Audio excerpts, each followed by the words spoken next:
പരിശുദ്ധമായ ഖുർആൻ പറഞ്ഞല്ലോ, വലാ യഹ്സബന്നല്ലദീന യബ്ഖലൂന ബിമാ ആതാഹുമുല്ലാഹു മിൻ ഫദ്ലിഹി ഹുവ ഖൈറൻ ലഹും ബൽ ഹുവ ശർറുൻ ലഹും സയുതവ്വിഖൂന മാ ബഖിലൂ ബിഹി യൗമൽ ഖിയാമ.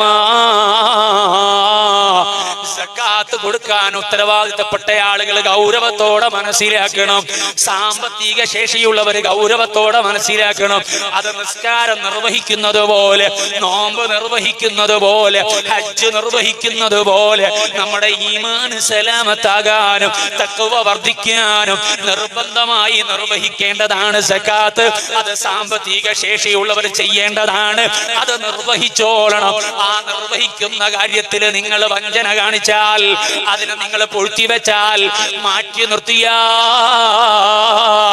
പരിശുദ്ധ ഖുർആൻ പറയുന്നു, നാളെ പാരത്രികമായ ലോകത്ത് നിങ്ങളെ ചുമലിലേക്ക്, നിങ്ങളെ ശരീരത്തിലേക്ക് ആ ധനത്തെ ബന്ധിപ്പിക്കുമല്ലോ. അതുകൊണ്ട് നിങ്ങൾ വരിഞ്ഞു മുറുക്കപ്പെടുമല്ലോ. ഖുർആൻ വളരെ ഗൗരവത്തോടെ ഓർമ്മപ്പെടുത്തുന്നുണ്ടല്ലോ.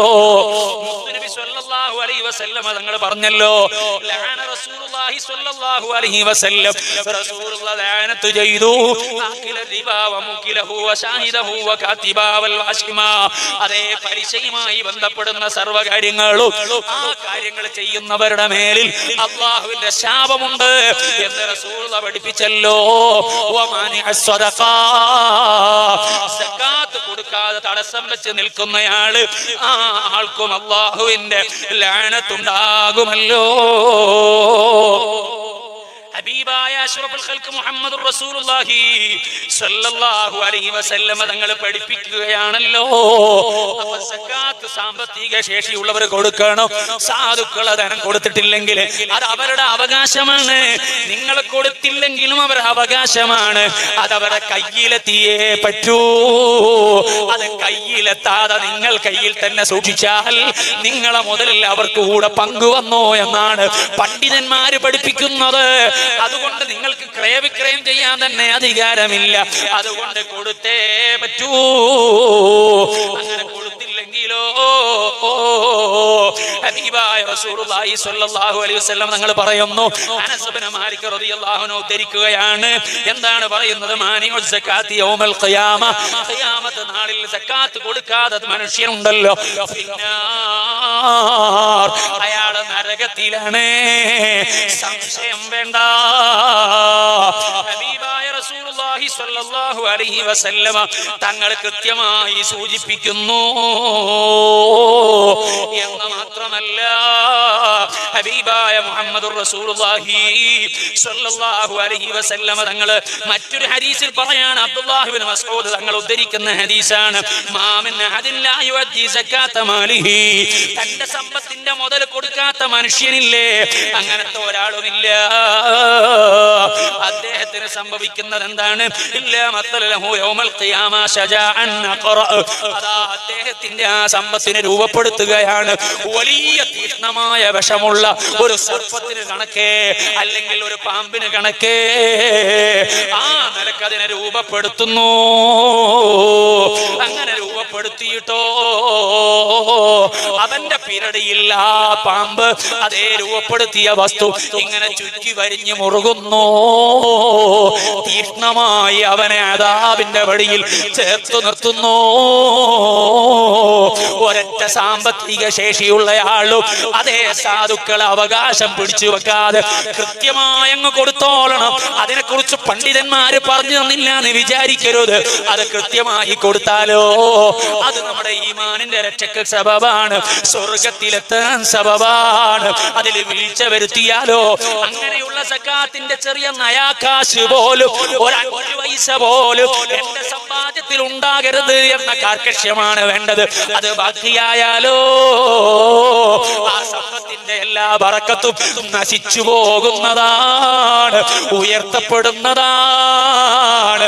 സകാത്ത് കൃത്യമായി കൊടുത്താലോ അവരെ സമ്പത്തിന് വലിയ ബറക്കത്താണ്, വലിയ നിഅമത്താണ്.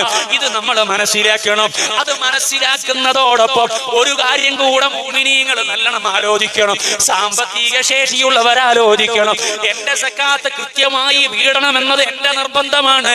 അതങ്ങനെ തന്നെ വീടുന്ന വിധത്തിൽ തന്നെയാണോ ഞാൻ കൊടുത്തിട്ടുള്ളത്, അല്ല വീടാതിരിക്കാനുള്ള വല്ല സാധ്യതയുമുണ്ടോ?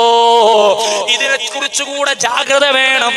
സക്കാത്ത് കൊടുക്കുന്നവർക്ക് ആ കൊടുക്കുന്നത് എന്റെ ഹക്കാണ്, ഞാൻ നിർബന്ധമായി കൊടുക്കേണ്ടതാണ്. അത് വീടിയില്ലെങ്കിൽ ഞാൻ ആഖിറത്തിൽ കുടുങ്ങിപ്പോകും. അങ്ങനെ കുടുങ്ങിപ്പോയാൽ ഭീകരമായ അദാബ് ലഭിക്കും. ആ അദാബൊന്നും എനിക്ക് സഹിക്കാൻ കഴിയില്ല. അതുകൊണ്ട് ഞാൻ കൊടുക്കുന്ന സക്കാത്ത് കൃത്യമായി സക്കാത്ത് എന്ന നിലക്ക് തന്നെ കൊടുക്കണം. ഇതൊരു സഹായമല്ല, കേവലം സഹായമല്ല. ഇതൊരു റിലീഫ് പ്രവർത്തനമല്ല. ഇതൊരു സാധു സഹായങ്ങളല്ല. ഇത് സാധുക്കളായ പറയപ്പെട്ട അവകാശികളുടെ അവകാശമാണ്. അത് അവർക്ക് ലഭ്യമായി എന്ന് ഉറപ്പുവരുത്തിയാലേ അവന്റെ ഹക്ക് വീടൂ. ഇത് സാമ്പത്തിക ശേഷിയുള്ളവർ ആ വിഷയത്തിലും ജാഗ്രത കാണിക്കണം. അതേസമയം നമ്മളെ മുന്നിലേക്ക് വന്നിട്ട് ഈ സക്കാത്തും പൊളിക്കാൻ വേണ്ടിയിട്ട് വിദേഹത്തിന്റെ കക്ഷികൾ ബൈത്തുൽ മാൽ എന്ന് പറഞ്ഞു, അതേ സക്കാത്ത് കമ്മിറ്റി എന്ന് പറഞ്ഞു, അതേപോലെ തന്നെ അതേ സക്കാത്ത് പിരിക്കാനുള്ള ടീമായി വന്നു. ആ സക്കാത്ത് വാങ്ങിക്കൊണ്ടുപോകുമ്പോ ഇസ്ലാം പഠിപ്പിച്ചതിനനുസരിച്ച് അവർക്ക് വാങ്ങാൻ അവകാശമില്ല. സക്കാത്ത് വാങ്ങാൻ ഭരണാധികാരികൾക്കേ അവകാശമുള്ളൂ. ഒരു കമ്മിറ്റിക്കും അവകാശമില്ല, ഒരു പ്രസിഡന്റിനും അവകാശമില്ല, ഒരു അമീറിനും അവകാശമില്ല. ഇസ്ലാമിക ഭരണം നിലനിൽക്കുന്ന സ്ഥലത്ത് അവർക്ക് വാങ്ങാം. അത് തന്നെ ലാഹിരിയായ മുതലിൻ്റെതാണ്. ബാത്തുനിയായ മുതലിൻ്റെത് വാങ്ങാൻ അവകാശമില്ല. അത് സ്വന്തം തന്നെയാണ് കൊടുക്കേണ്ടത്. ആ നിലക്കാണ് ഇസ്ലാമിന്റെ സക്കാത്തുമായി ബന്ധപ്പെട്ടുള്ള കാര്യം.